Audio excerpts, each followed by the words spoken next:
Duke u referuar figurave të mazhorancës, ish zëvendës kryeministri Arben Ahmetaj që gjendet në Arrati ka theksuar që pse SPAK nuk merret pikërisht me dosjet konkrete që kanë të bëjnë me aferat korruptive të mazhorancës, siç është dosja Akshit, tuneli i Llogaras apo edhe pjesa autostradës Thuman-Kashar. Në këtë rast, pse SPAK nuk merret pikërisht me këto dosje të ndjeshme që kanë të bëjnë drejt për drejt me paratë e taksapaguesve shqiptar? Sepse ai nuk thot diçka që unë përsëri nuk e kuptoj. Ai nuk thot se Altini nuk i lejon të merren, sepse po t'ishte më marrë do mershin. Pra, ai e thot shumë qartë, pse Altin Dumani merresh me pllakat e Ajolës dhe nuk merresh pikërisht me problemin që ekziston në afera të ndryshme kriminale që janë të përfshirë qeveritar.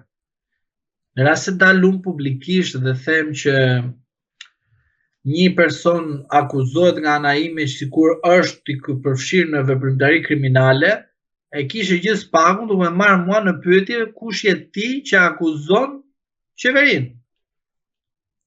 Dhe në fund fare do të thoja më fal s'kam prova, po gjej ti provat. Dhe ai do të thoshte ty, pra mua, që shiko kush je ti të na diktosh në provat. Por duke qenë Ahmetaj i cili ka qenë zëvendës kryeminist dhe duke ditë të vërtetën, ata duhet të ishin zgjuar nga gjumi dhe të shkonin me njëherë në vendin kur Ahmetaj i tregon që aty ndodhen provat. Dhe gjatë gjithë kësaj kohe, Altini nuk i lejon.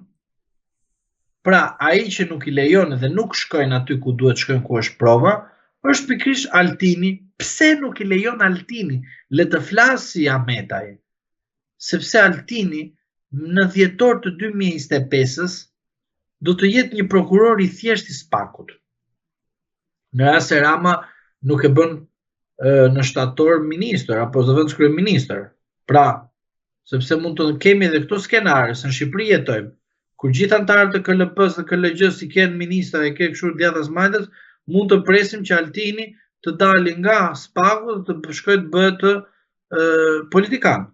Sepse edhe atit i pëlqejnë disa tani kanë parë disa show të tjera që shko bën një show tjetër i radhës me KQZ-n që shiko ne që të zbatojmë ligjin dhe bëjmë foto për të zbatuar ligjin, kupton? Që ligji është detyrim që të zbatohet.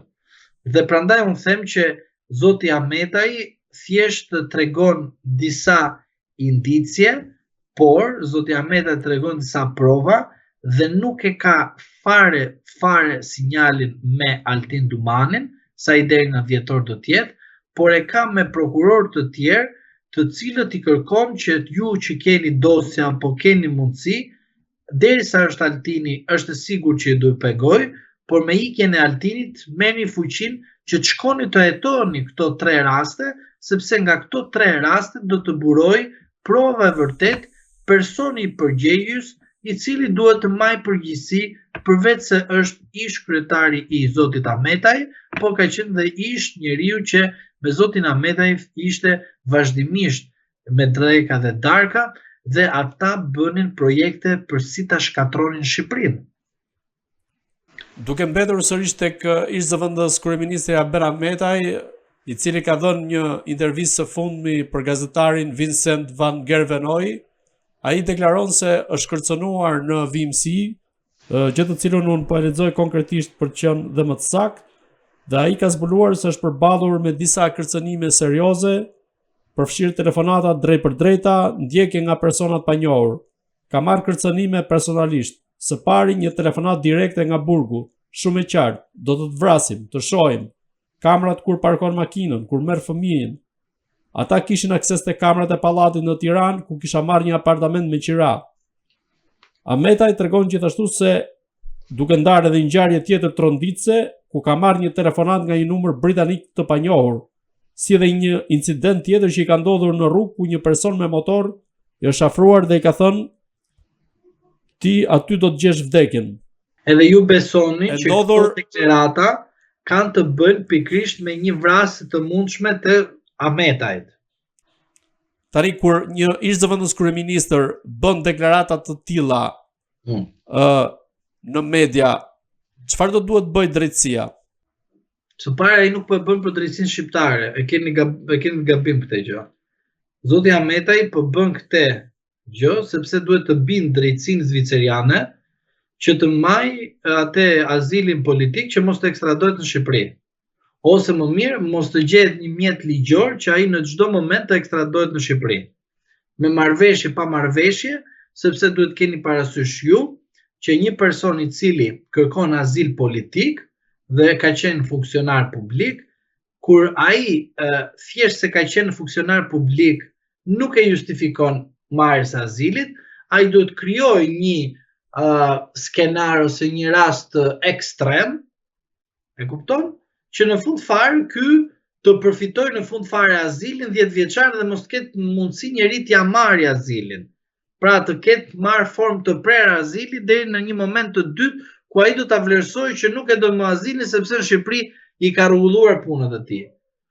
Por unë nuk mendoj që këto janë të vërteta për një arsye, se atë mund ta kishin bërë kur ishte deputet, edhe e kishin pastruar me kohë dhe vakt, dhe nuk ka pse ai të ishte arratisur, dhe s'ka ai pse të ishte akoma në Shqipëri, kur ai gjithsej kohë ka qenë i dhunuar, i torturuar, kur ndërkohë dilte tek fejziu dhe thoshte Begdhetit nuk do t'i japim lek, dilte që të gjitha vendimet do i kam kalu unë në Këshillin e Ministrave, do të thotë kryeministri, dhe aty nuk jam bante fare të thoshte emri kryeministër dhe u desh të shkonte jashtë shtetit sapo mësoi për masën e sigurisë ndaj tij.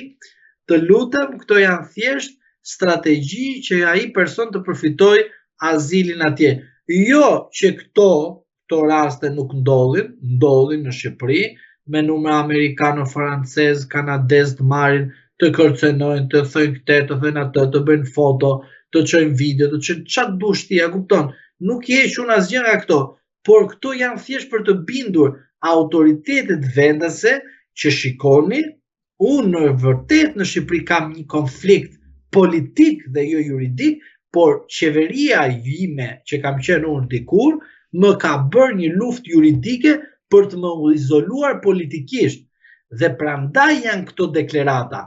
Dhe mos të harroni një fakt tjetër që unë e kapa nga pikpamja ligjore, të gjithë e morën sikur Dado ishte njëra e cila i bënte fotografi këtij.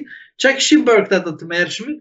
I kishin marrë një deklaratë asaj tek noteri dhe i kishte thënë u detyrova që të përgjoj dhe të ndjek deputetin pra Ahmetajin, dhe këtë deklarat, këta e kanë përdorur në komisionin e marrjes së azilit. A kupton? Kundërkohë në vendin ton, për shkak se je politikan dhe funksionar, ti nuk mund të bësh këtë deklarat, sepse edhe sikur ta kesh bërë ti këtë gjë, ndaj një funksionar shtetëror, edhe sikur mos ta kesh arritur atë që ke arritur, mbetet të vepra penale në tentativë dhe ti mund të ndigjesh penalisht si një zonjë filipineze që ke ndjekur një politikan i cili ka qenë në krye detyrës dhe ti ke cenuar sigurinë e atit. E kuptoni ku jemi tani? Bëm thjesht deklarata sa për të marrë një azil politik. Ku ishe më trim? Ku ishe më djali mirë? Ku ishe më yll që goja nga mjes deri në darkë te Fejziu shkoja atje dhe lançoje propagandën për tërmetin, për ato shtëpitë e bukura që i ke bërë me Edi Ramën, me Partinë Socialiste, pa ato deklaratat e famshme që ne kemi pushtetin dhe do marrë mandatin e 4 e 3 me radhë. Ku je tani? Ku je? A i ke thënë atyre që janë aktualisht në Partinë Socialiste dhe me zorri në pushtet, sepse po ta dish të vërtetën, ata dun të ikin, po ka zënë halli se i manë Rama disa 4 në dorë dhe i thia tund. Ku është ky burr?